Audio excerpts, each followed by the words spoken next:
জানেন এই সরকার জনবিরোধী সরকার প্রথমে বিদ্যুৎ বিল সেখানে বৃদ্ধি করেছে। যখন বিদ্যুৎ বিল বৃদ্ধি করা হয়েছিল তখনই আমরা ত্রিপুরা প্রদেশ কংগ্রেসের নেতৃত্বে সারা রাজ্যে আমরা তার বিরুদ্ধে তীব্র প্রতিবাদ করেছি। আমরা বলেছি যে বিদ্যুৎ মাশুল সেখানে প্রত্যাহার করা হবে। আমাদের কোনো বক্তব্য সেখানে শোনা হয়নি। রাজ্য সরকার আমাদের বক্তব্য শুনে বিদ্যুৎ বিল প্রত্যাহার করার জন্য কোনো সিদ্ধান্ত নেয়নি। তার পরবর্তী সময় দেখলাম যে যারা বিদ্যুৎ ভোক্তা তাদের পকেট কাটার জন্য সেখানে রিচার্জ সেখানে চালু করেছেন। মোবাইলে যেভাবে রিচার্জ করা হয় সেভাবে বিদ্যুতেরও সেখানে কার্ড দেওয়া হয়েছে, কার্ড চালু করা হয়েছে, রিচার্জ করা হচ্ছে। গত কিছুদিন ধরে দেখলাম যে সেই রিচার্জ কার্ড নিয়েও সেখানে রাজ্যের মানুষের সাথে বিদ্যুৎ ভোক্তাদের সাথে সেখানে চরম প্রতারণা সেখানে চলছে।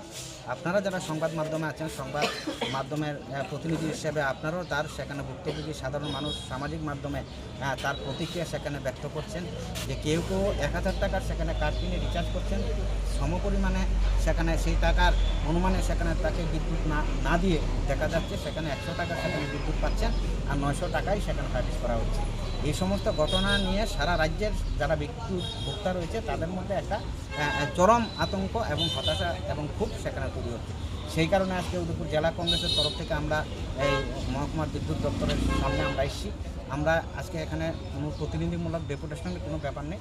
আমরা প্রতীকী সেখানে আমরা প্রতিবাদ করছি, ধর্ণা দিচ্ছি।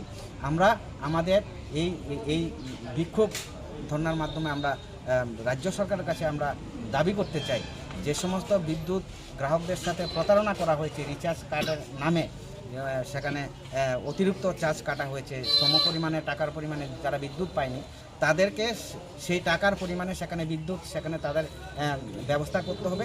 না হলে আগামী দিন উদয়পুর জেলা কংগ্রেস আমরা আরও বৃহত্তর আন্দোলনে সেখানে সংগঠিত করতে